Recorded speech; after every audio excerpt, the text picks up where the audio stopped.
Deep in the remote hollows of southeastern Kentucky, where Devil's Creek winds through limestone cliffs and dense forests, local records from the 1880s contain disturbing gaps that historians have never been able to explain. Between 1881 and 1889, over 47 travelers simply vanished along the mountain trail that connected Pineville to the coal camps further east.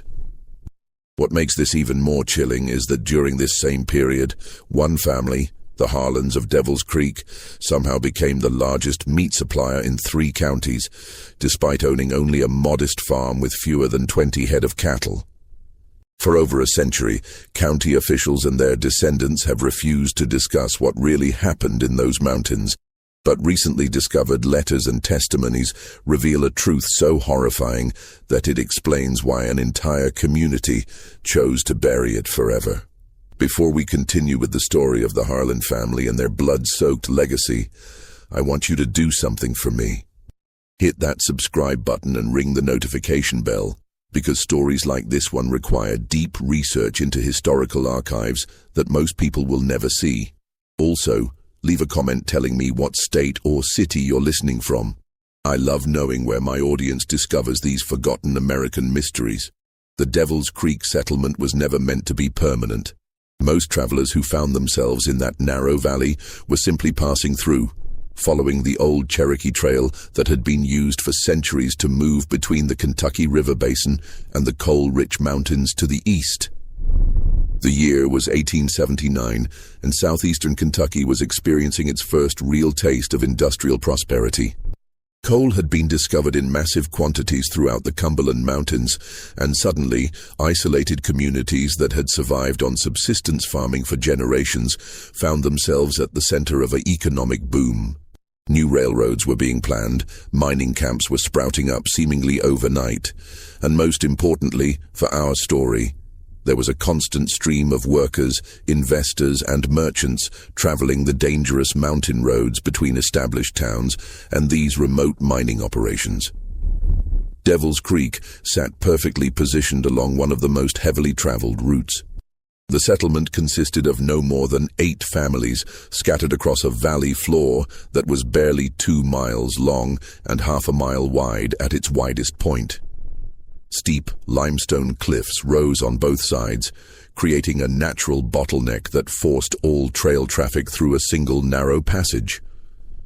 The creek itself was fed by several underground springs, keeping the water clear and cold even during the hottest Kentucky summers, making it a natural stopping point for travelers and their animals.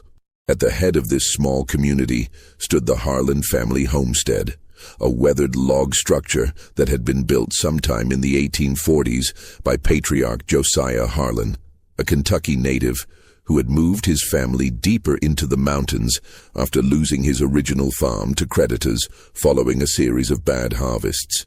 Josiah had died in 1878, leaving the property to his 3 sons. Ezekiel, the eldest, at 34, Caleb, 29, and Samuel, the youngest, at 26. The Harlan brothers were known throughout the region as skilled butchers and meat processors, a trade they had learned from their father, who had supplemented his farming income by processing livestock for other families in the area. Their reputation was built on efficiency and quality. They could break down a full-grown steer faster than any other butchers in 3 counties, and their cured meats and sausages were prized by merchants who transported goods along the mountain trails. What made the Harlans particularly successful was their understanding of the new economic reality. While other mountain families were struggling to adapt to the changing times, the Harlans recognized that the increasing traffic along the Devil's Creek Trail represented an opportunity. Miners, investors, and merchants traveling to and from the coal camps were willing to pay premium prices for quality meat, especially preserved goods that could survive long journeys through rough terrain. By 1880, the Harlans had constructed a sophisticated smokehouse and meat processing facility behind their main cabin, complete with multiple curing chambers and a cold storage area dug deep into the hillside. Their operation was impressive enough that merchants from as far away as Lexington had begun placing regular orders for their products. particularly their renowned mountain sausage and dried beef, which seemed to have a unique flavor that customers couldn't find anywhere else. Ezekiel, the eldest brother, handled the business operations and customer relations.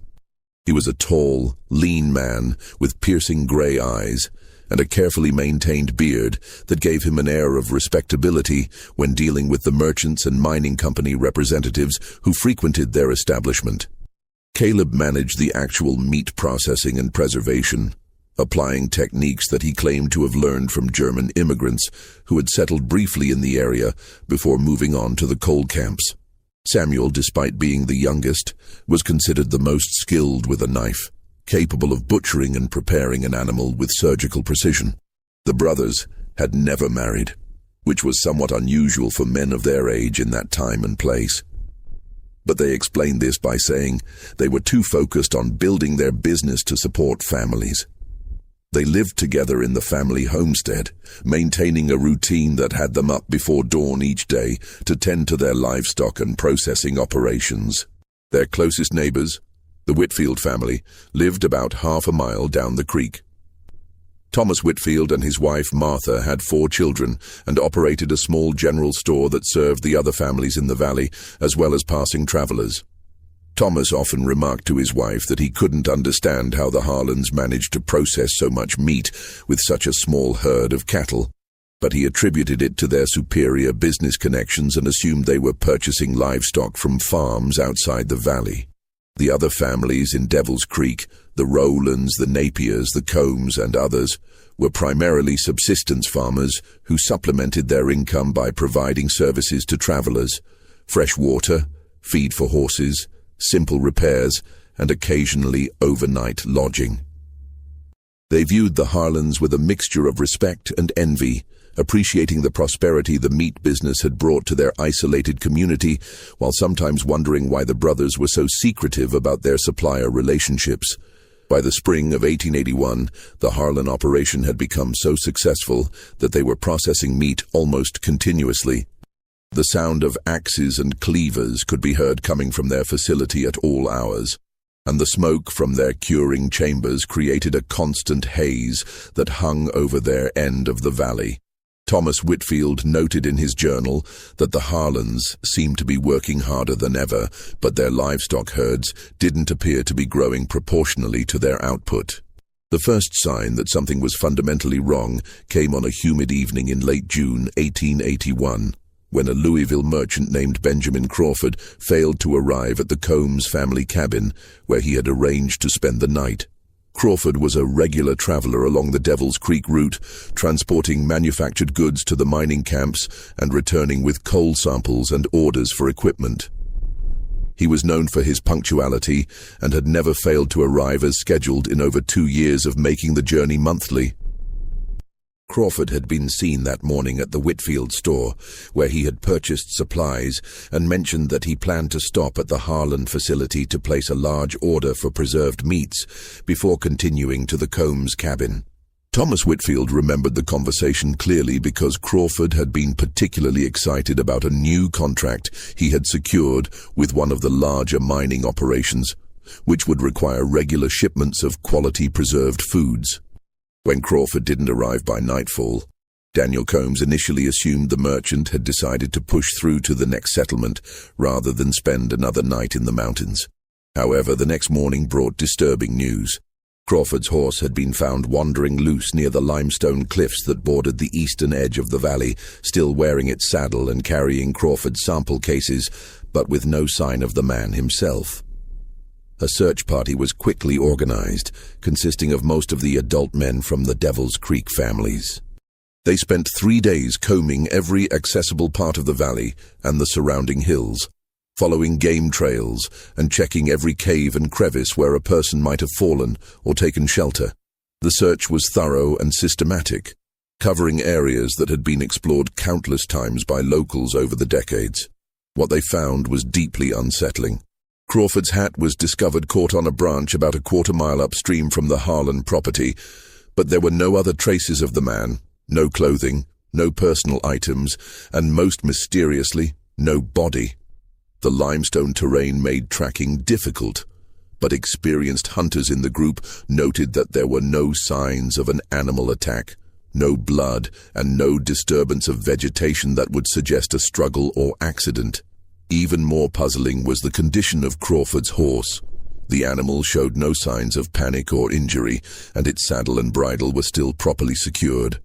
The sample cases contained Crawford's usual inventory of small manufactured items, along with a leather folder holding several $100s in payment for previous deliveries, money that no ordinary thief would have overlooked. During the search, Ezekiel Harlan had been particularly helpful, offering the use of his brothers and their detailed knowledge of the local terrain. The Harlans had searched some of the most difficult areas, including several caves and abandoned mine shafts that other searchers might have missed. When no trace of Crawford could be found, Ezekiel suggested that the merchant had probably been attacked by one of the occasional drifters who passed through the area, killed for his money, and his body disposed of in one of the deep limestone sinkholes that were common throughout the region.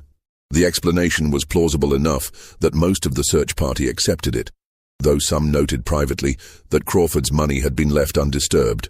Thomas Whitfield recorded in his journal that the whole incident left him feeling uneasy, particularly because he had noticed that the Harlans seemed less concerned about Crawford's disappearance than the other families, almost as if they had expected it. 3 weeks later, a second traveler vanished under similar circumstances. This time it was James Tolliver, a mining engineer from Virginia who was surveying potential railroad routes through the mountains.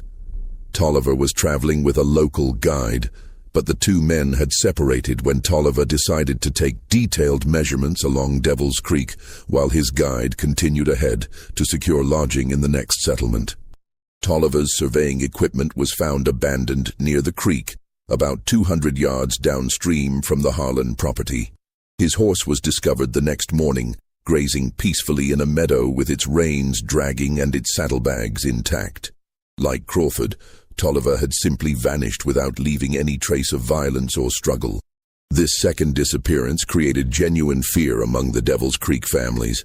Two experienced travelers, both familiar with mountain conditions and potential dangers, had disappeared within a month of each other along the same stretch of trail. The coincidence was too significant to ignore, and several families began discussing the possibility of abandoning their homes and moving to safer locations. It was Martha Whitfield who first voiced the suspicion that others were beginning to share privately. She pointed out to her husband that both disappearances had occurred very close to the Harlan property, and both missing men had been known to carry substantial amounts of money. She also noted that the Harlan's meat processing operation had seemed to increase significantly in recent weeks, with the smoke from their curing chambers visible almost continuously and the sound of their work audible well into the night hours.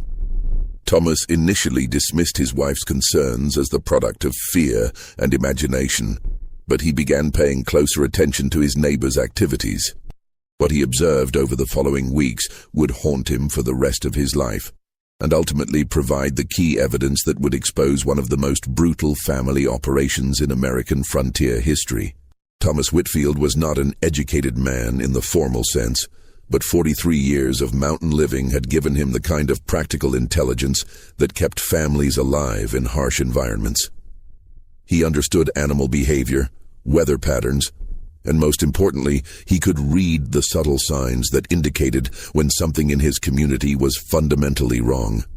The pattern he began to notice was subtle but consistent. Every few weeks a traveler would stop at the Harlan facility to purchase meat or arrange for future deliveries.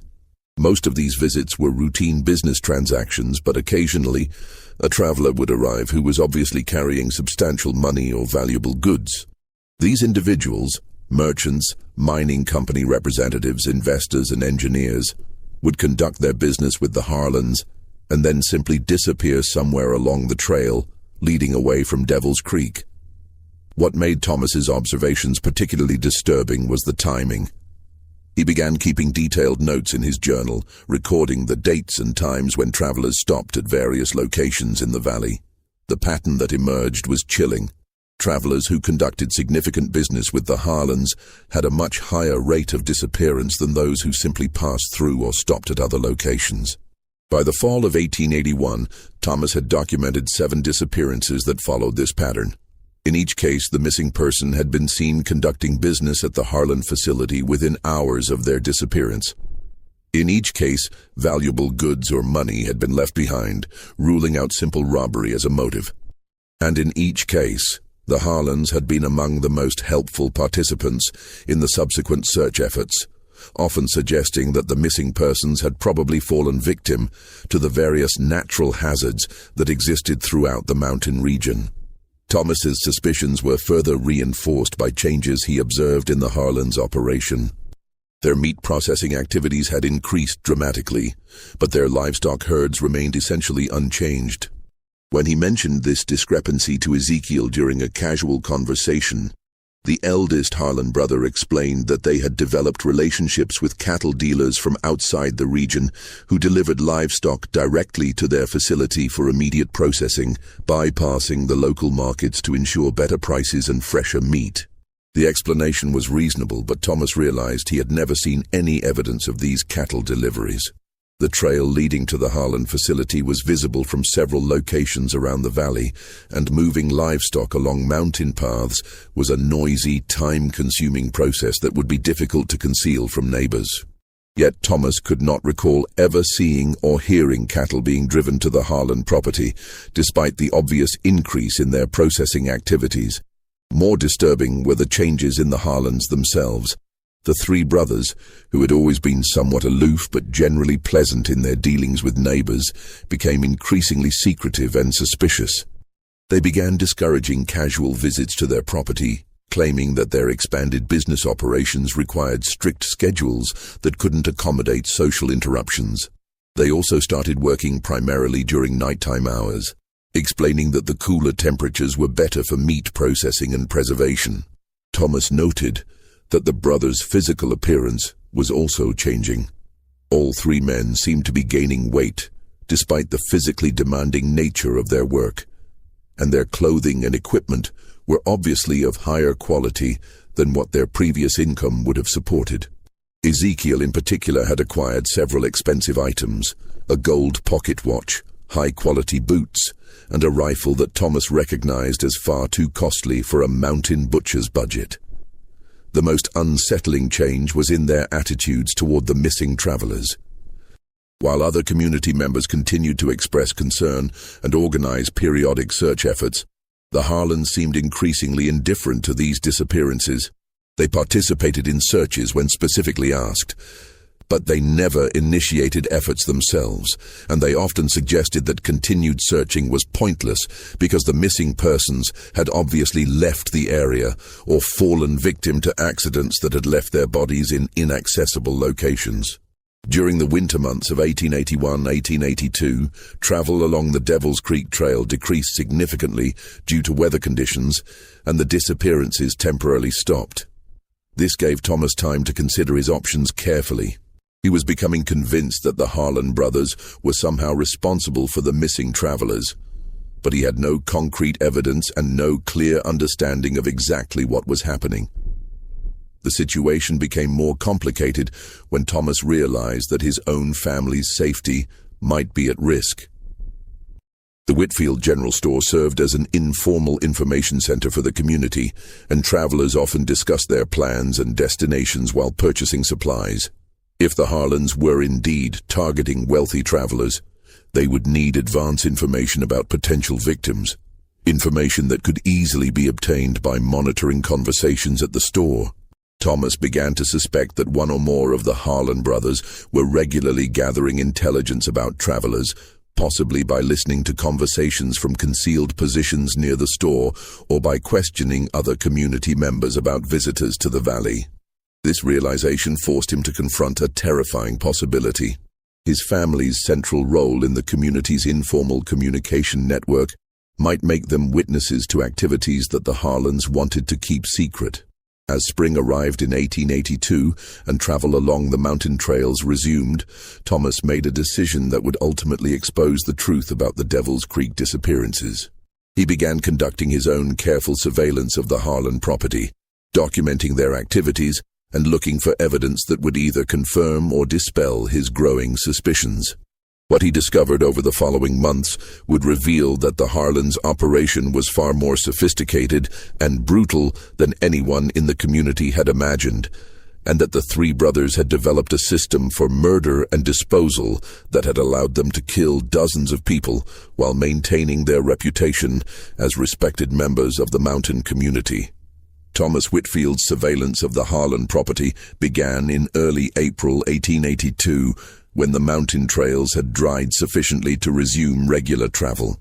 His approach was methodical and cautious.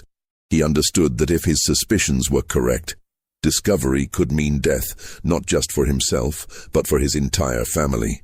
The Whitfield cabin was positioned about half a mile downstream from the Harlan homestead, but the intervening terrain included several limestone outcroppings that provided concealed observation points.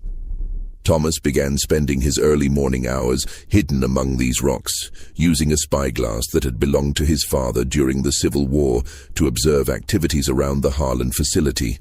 What he witnessed during those first few weeks of observation established patterns that would prove crucial to understanding the brothers' operation. The Harlans maintained a strict routine. Ezekiel would spend his mornings near the main trail, ostensibly tending to routine farm tasks, but actually in a position to observe all travelers passing through the valley. When individuals or small groups approached who appeared to be carrying valuable goods or substantial money, Ezekiel would engage them in conversation, often inviting them to examine the family's meat processing operation or offering to sell them preserved foods for their journey. Caleb and Samuel, meanwhile, would remain near their facility, preparing equipment and organizing their work areas. Thomas noticed that on days when wealthy travelers were expected, the brothers would make specific preparations that seemed inconsistent with normal meat processing activities. They would sharpen their knives and cleavers to an unusual degree, arrange their workspace with military precision, and position themselves in a way that suggested they were preparing for something more complex than routine butchering. The breakthrough in Thomas's investigation came on a foggy morning in late April, when a well-dressed merchant named Marcus Donovan arrived in Devil's Creek with 2 pack horses loaded with manufactured goods destined for the mining camps. Donovan was obviously prosperous, wearing expensive clothing and carrying a leather case that clearly contained documents and money. He stopped at the Whitfield store to purchase supplies, mentioning casually that he was carrying payment for several large orders that totaled over $1,000, a fortune by mountain standards. Thomas realized that Donovan represented exactly the kind of target that the Harlans seemed to prefer, and he made the dangerous decision to follow the merchant when he left the store to continue his journey. Using game trails that paralleled the main path, Thomas was able to observe Donovan's interaction with Ezekiel Harlan without being detected. The conversation appeared friendly and routine at first. Ezekiel complimented Donovan's horses and equipment, and the merchant responded by discussing his successful business relationships with the mining operations. When Ezekiel invited Donovan to examine their meat processing facility and consider placing an order for preserved foods, the merchant readily agreed, apparently viewing it as a normal business opportunity. What happened next convinced Thomas that his worst suspicions were correct, but also revealed the sophisticated nature of the Harlan's operation. Instead of leading Donovan directly to their main processing area, Ezekiel guided him toward a separate building that Thomas had previously assumed was used for equipment storage. This structure was positioned behind the main facility, partially concealed by trees and not visible from the main trail. From his concealed position, Thomas could see that this secondary building contained what appeared to be a specialized workspace with heavy wooden tables, metal hooks suspended from ceiling beams, and large containers that seemed designed for holding liquids. The setup was similar to their main butchering facility, but more elaborate and obviously designed for processing larger quantities of material. Ezekiel's demeanor changed as soon as he and Donovan entered this building. The friendly, businesslike attitude was replaced by something cold and predatory. Thomas saw Ezekiel signal toward the main facility, and within moments, Caleb and Samuel appeared, moving with the quick, coordinated efficiency of men who had performed the same actions many times before. Donovan realized his danger too late. The merchant attempted to back toward the door, but Samuel had positioned himself to block any escape route. When Donovan tried to call for help, Caleb struck him in the head with a heavy wooden mallet, dropping the man instantly to the floor. What followed was a demonstration of systematic brutality that Thomas would never be able to forget. The three brothers worked with mechanical precision, stripping Donovan of his clothing and valuables before beginning the process of butchering his body with the same techniques they used on livestock. They worked quickly and efficiently, displaying skills that could only have been developed through extensive practice. Thomas watched in horrified fascination as the Harlans systematically dismantled Donovan's corpse, separating different types of tissue and bone with surgical precision. They saved certain cuts of meat, which they treated with the same preservation techniques they used for their regular products. Other portions were fed into a large grinding mechanism that reduced organic material to a consistency that could be easily disposed of. The bones were broken down and placed in containers filled with what appeared to be lye or another caustic solution, which would dissolve them completely within a few days. Clothing and personal items were sorted carefully. Valuable materials were set aside for later use or sale, while items that could be traced to the victim were prepared for destruction. The entire process took less than 3 hours, and by the end of it, Marcus Donovan had been completely transformed into products that would be sold to unsuspecting customers throughout the region or disposed of in ways that left no trace of their human origin. The Harlans cleaned their workspace thoroughly, using techniques that eliminated all evidence of what had occurred. Thomas remained in his concealed position until well after dark, watching as the brothers completed their cleanup and returned to their normal routines. By the time he made his way back to his own cabin, he was physically ill from what he had witnessed, but he was also in possession of information that could expose the Harlans' crimes and potentially save future victims. However, Thomas also realized that his situation was extremely dangerous. He was now the only living person outside the Harlan family who knew the truth about their operation, and the brothers had demonstrated that they were willing and capable of murdering anyone who threatened their activities. Any attempt to expose them would require careful planning and support from law enforcement agencies that were located far from Devil's Creek and might not believe such an extraordinary story. Thomas Whitfield spent the following 3 days in a state of paralyzing indecision. The knowledge of what he had witnessed created an almost unbearable psychological burden, but he understood that any precipitous action could result in the deaths of his wife and children, as well as himself. The Harlans had killed dozens of people over the course of nearly 2 years, and they had developed their murderous system to a level of efficiency that suggested they would not hesitate to eliminate any threat to their operation. The immediate problem Thomas faced was maintaining normal behavior while living in close proximity to 3 serial killers who were continuing their activities. Every interaction with the Harlan brothers became a test of his ability to conceal his knowledge, and every day brought the possibility that his surveillance might be discovered or that his changed behavior might arouse suspicion. The situation became even more complicated when Thomas realized that the Harlans' operation was accelerating. During the first week of May 1882, 3 more travelers disappeared under circumstances that followed the now familiar pattern. A mining engineer from Tennessee, a cattle buyer from Virginia, and a merchant carrying goods to the coal camps all vanished after being seen in conversation with Ezekiel Harlan near their facility. Thomas documented each disappearance in his journal, creating a detailed record that he hoped might eventually serve as evidence, but he was becoming increasingly desperate to find a way to stop the killings without putting his own family at risk. His wife Martha had begun to notice his changed behavior and increased anxiety, and she pressed him repeatedly for an explanation of what was troubling him. The crisis point came on May 15th when a U.S. Marshal named William Patterson arrived in Devil's Creek as part of an investigation into the increasing number of missing persons reports along the mountain trails. Patterson was an experienced law enforcement officer who had been assigned to determine whether the disappearances represented a coordinated criminal operation or simply the normal hazards of mountain travel during a period of increased traffic. Patterson's arrival created both an opportunity and a deadly threat. Thomas realized that this might be his only chance to expose the Harlan's crimes to someone with the authority and resources to take effective action. However, he also understood that the Marshal's investigation would inevitably lead him to question the Harlan brothers, and their response to official scrutiny was impossible to predict. Thomas made the decision to approach Patterson privately, but before he could arrange a meeting, he discovered that Ezekiel Harlan had already made contact with the Marshal.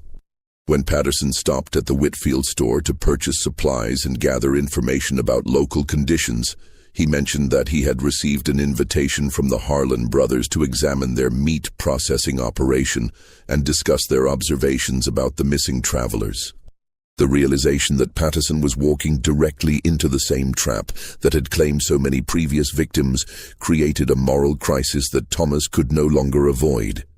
He understood that remaining silent would make him complicit in the Marshal's murder, but he also knew that any warning would expose him as the source of information that could have only been obtained through surveillance of the Harlan's activities. Thomas made his decision based on a desperate calculation. If Patterson was killed, the federal investigation would inevitably intensify, bringing more law enforcement officers to the area and potentially creating even greater danger for his family. The only way to ensure his family's safety was to prevent Patterson's murder by exposing the Harlan's operation immediately, regardless of the personal consequences. On the evening of May 16th, Thomas approached Marshal Patterson at the cabin where he was staying and requested a private conversation. What followed was one of the most difficult discussions of Thomas's life, as he attempted to convince a skeptical federal officer that 3 respected members of the mountain community were responsible for murdering dozens of innocent travelers. Patterson's initial reaction was predictable disbelief. The story Thomas told was so extraordinary that it challenged everything the Marshal thought he understood about criminal behavior in rural communities. However, Thomas had prepared for this skepticism by bringing his detailed journal, which contained precise dates, times, and observations that could be verified through independent investigation.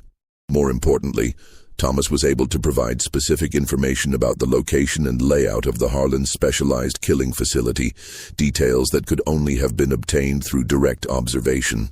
He described the building's interior arrangement, the equipment used for dismantling bodies, and the methods employed for disposing of remains and personal belongings. Patterson agreed to investigate Thomas's claims, but he insisted on approaching the situation with extreme caution.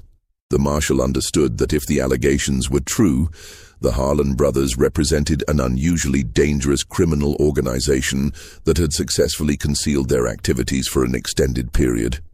Any direct confrontation would need to be carefully planned and supported by sufficient evidence to ensure successful prosecution. Just when we thought we'd seen it all, the horror in Devil's Creek intensifies. If this story is giving you chills, share this video with a friend who loves dark mysteries, hit that like button to support our content, and don't forget to subscribe to never miss stories like this. Let's discover together what happens next. The plan that Patterson and Thomas developed called for the Marshal to accept the Harlan's invitation to visit their facility, but with specific precautions designed to gather evidence while minimizing personal risk. Thomas would maintain surveillance from his concealed observation point, prepared to ride immediately for the nearest telegraph station if Patterson failed to emerge from the Harlan facility within a predetermined time limit. However, their plan was complicated by the arrival of another potential victim. On the morning of May 17th, a wealthy investor named Charles Pemberton rode into Devil's Creek, accompanied by a pack horse loaded with surveying equipment and a leather case that obviously contained substantial funds. Pemberton was traveling to the mining camps to evaluate potential investment opportunities, and he carried authorization letters from several Eastern banking firms. Thomas realized that Pemberton represented exactly the kind of high-value target that the Harlans preferred, and that his arrival might accelerate their timeline in unpredictable ways. The situation had become a deadly race between Patterson's investigation and the Harlans' murderous routine, with multiple lives hanging in the balance and no guarantee that law enforcement would be able to act quickly enough to prevent additional killings. Marshal Patterson's decision to proceed with his investigation of the Harlan facility on the morning of May 18, 1882, was based on a calculated assessment that the risk of inaction outweighed the dangers of direct confrontation. Thomas Whitfield had provided too much specific detail for his story to be dismissed, and the federal investigation had already documented enough missing persons cases to establish a clear pattern of criminal activity. Patterson's approach was methodical and professional. He arrived at the Harlan homestead at mid-morning, accepting Ezekiel's invitation to tour their meat processing operation while maintaining the pretense of a routine investigation into local conditions. However, the marshal had taken several precautions that the Harlans were unaware of. He had left detailed notes about his planned activities with his supervisor. He carried additional weapons concealed in his clothing, and he had arranged for Thomas Whitfield to raise an alarm if he failed to return by a specified time. From his concealed observation point, Thomas watched as Patterson and Ezekiel walked toward the main processing facility, engaged in what appeared to be casual conversation. The marshal's demeanor was relaxed and professional, giving no indication that he suspected the Harlans of any wrongdoing. Ezekiel, meanwhile, seemed to be following his normal routine for evaluating potential victims, asking questions about Patterson's background and travel plans. The critical moment came when Ezekiel attempted to guide Patterson toward the secondary building where Thomas had witnessed Marcus Donovan's murder.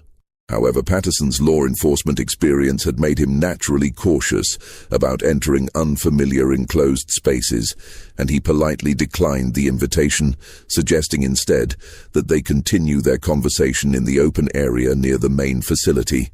This deviation from their normal routine seemed to alarm Ezekiel, who exchanged meaningful glances with his brothers as they emerged from the main building. Thomas could see the tension building as the Harlans realized that Patterson was not following the pattern that had made their previous victim so easy to control. The situation deteriorated rapidly when Patterson began asking specific questions about the Harlans' supplier relationships and business records.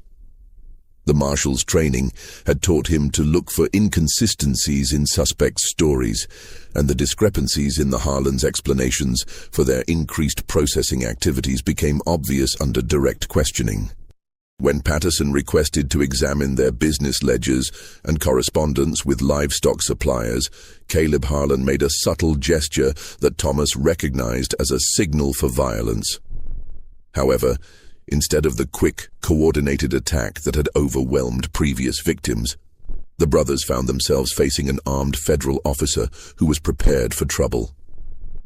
The confrontation that followed was brief but decisive. Ezekiel attempted to strike Patterson with a heavy iron tool, but the marshal drew his revolver and shot the eldest Harlan brother in the chest, mortally wounding him. Samuel tried to attack from behind, but Patterson had positioned himself carefully and was able to turn and fire a second shot that dropped the youngest brother immediately. Caleb, seeing his brothers fall, attempted to flee toward the secondary building where the family's most incriminating evidence was stored. Patterson pursued him, and Thomas left his concealed position to provide assistance, bringing a shotgun from his cabin. Caleb was cornered in the specialized killing facility, surrounded by the equipment and tools that had been used to murder dozens of innocent travelers. What Patterson discovered in that building confirmed Thomas's account in horrifying detail. The workspace contained human remains in various stages of processing, personal belongings from multiple victims, and detailed records that Caleb had maintained documenting their criminal activities. The evidence was overwhelming and undeniable, establishing not only the Harlans' guilt, but also the scope and systematic nature of their operation. Caleb's capture led to a confession that revealed the full extent of the family's crimes. Under interrogation, he admitted that the brothers had been murdering and processing travelers since the spring of 1881, targeting individuals who appeared to be carrying valuable goods or substantial amounts of money. He estimated that they had killed over 50 people during their 2-year operation, processing their remains into products that were sold throughout the region. The confession also revealed the sophisticated methods the Harlans had developed for selecting victims, disposing of remains, and maintaining their reputation within the community. They had studied the travel patterns of different types of visitors, identifying merchants, investors, and mining company representatives as the most profitable targets. They had perfected techniques for eliminating all traces of their victims, using chemical processes to dissolve bones and systematic approaches to destroying or recycling clothing and personal belongings. Most disturbing was Caleb's matter-of-fact description of how the family had integrated human meat into their regular products, selling it to unsuspecting customers throughout eastern Kentucky. He claimed that their special blend sausages and cured meats had developed such a reputation for quality that they had customers who traveled significant distances specifically to purchase Harlan products. The revelation that hundreds of people had unknowingly consumed human flesh created a wave of revulsion that extended far beyond the immediate community. News of the Harlan family's crimes spread rapidly through the mountain regions and eventually reached newspapers in Louisville, Lexington, and other major cities. The story became one of the most sensational criminal cases in Kentucky history, generating headlines across the country and establishing the Devil's Creek murders as one of the most horrific examples of serial killing in 19th-century America. The aftermath of the Harlan family's exposure brought profound changes to Devil's Creek and the surrounding mountain communities. Caleb Harlan was transported to the county seat for trial, where he faced charges of multiple counts of murder, conspiracy, and desecration of human remains. His confession provided prosecutors with detailed evidence of crimes that had been committed over a 2-year period. But the full scope of the family's activities would never be completely documented due to the thoroughness with which they had destroyed evidence. Caleb's trial became a sensation that attracted attention from across Kentucky and neighboring states. Newspaper reporters traveled to the remote mountain community to document the story, creating the first detailed press coverage that Devil's Creek had ever received. The testimony revealed not only the brutal nature of the Harlan's crimes, but also the sophisticated methods they had employed to avoid detection for such an extended period. The evidence presented during the trial included the specialized equipment found in the Harlan's killing facility, personal belongings recovered from dozens of victims, and business records that documented the sale of human-derived products throughout the region. Expert witnesses testified about the chemical processes the brothers had used to dissolve bones and destroy other physical evidence, techniques that were advanced enough to suggest significant planning and preparation. Most damaging to Caleb's defense was the detailed journal he had maintained, documenting not only the dates and methods of individual murders, but also his observations about which types of victims provided the best quality meat and the most valuable personal belongings. The journal entries revealed a level of cold calculation that shocked even experienced law enforcement officers and court officials. The trial also exposed the extent to which the Harlan products had been distributed throughout eastern Kentucky. Investigators traced sales records and customer lists, discovering that the brothers' specialty meats had been purchased by hotels, restaurants, mining camps, and private individuals across a region covering several counties. The realization that hundreds of people had unknowingly consumed human flesh created a public health crisis that required extensive investigation and counseling. Thomas Whitfield's testimony was crucial to the prosecution's case, providing the only eyewitness account of the Harlan's methods and the systematic nature of their operation.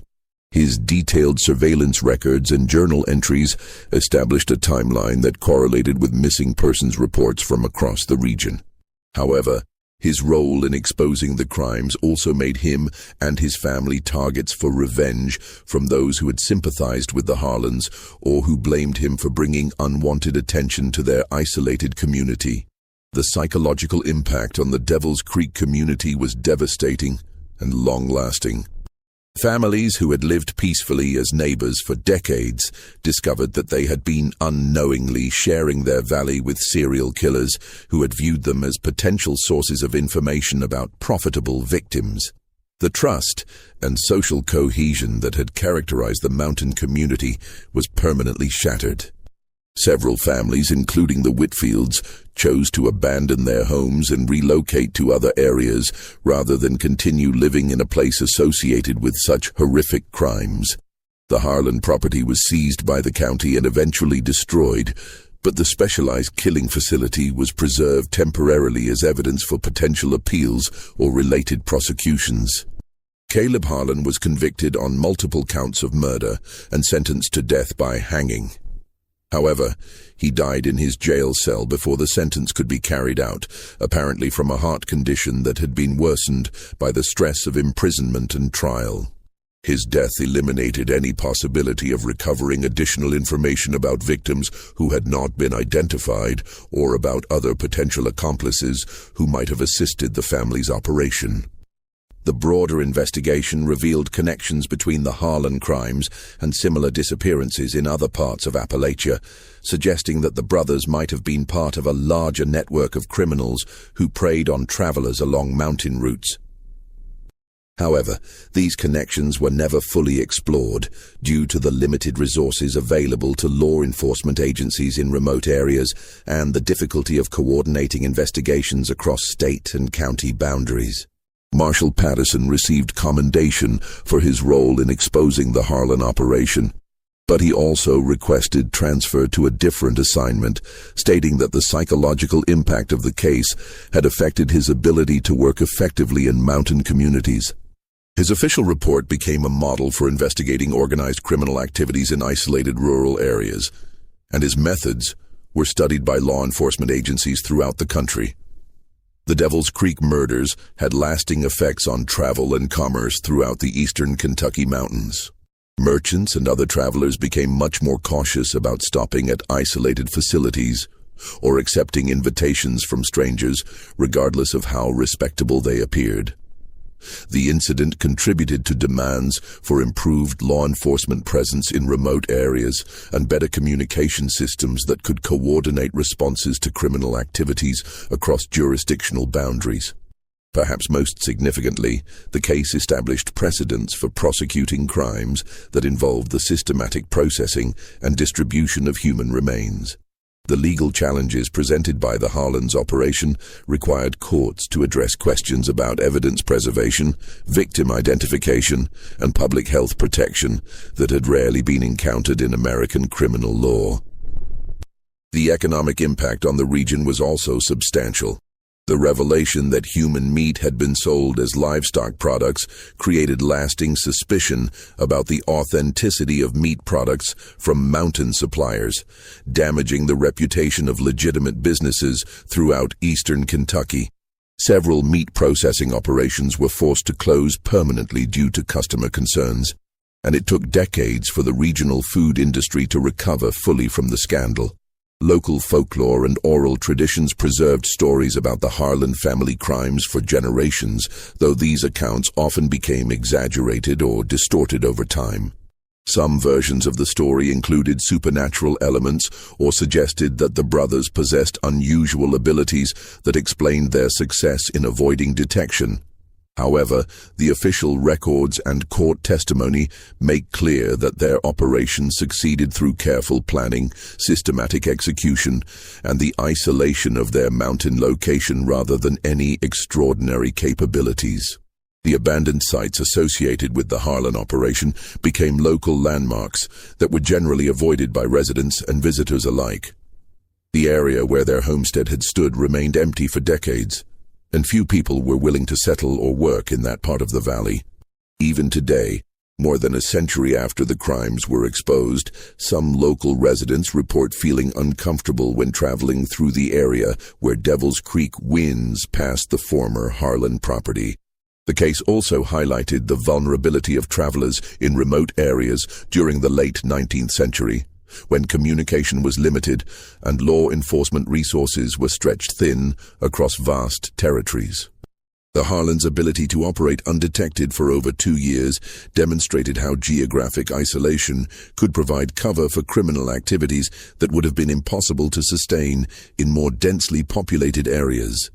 Modern criminologists and historians who have studied the Devil's Creek murders consider them significant not only for their scale and brutality, but also for the methodical approach the perpetrators employed.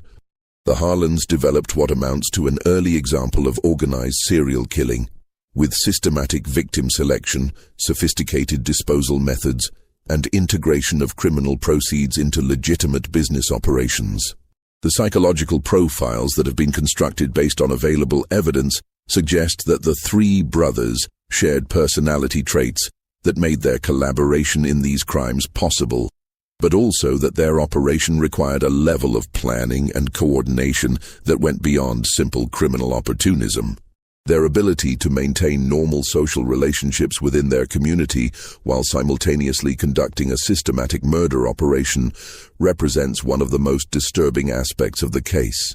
Educational institutions and law enforcement training programs continue to study the Harlan case as an example of how criminal organizations can operate successfully in isolated communities, and how the social dynamics of small rural populations can both facilitate and eventually expose such activities. The role that Thomas Whitfield played in documenting and reporting the crimes has been analyzed as a model for civilian involvement in criminal investigations, though his experience also illustrates the personal risks that such involvement can entail. The physical evidence from the Harlan operation was eventually destroyed after all legal proceedings were completed, but detailed documentation of their methods and equipment was preserved in court records and law enforcement files.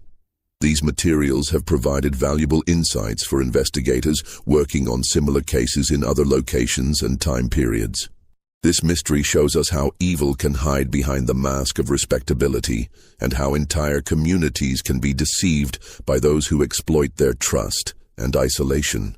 The Harlan family's crimes remind us that the most dangerous predators are often those who appear most normal, who integrate themselves into communities and earn the respect of their neighbors while secretly conducting activities of unimaginable brutality. What do you think of this story?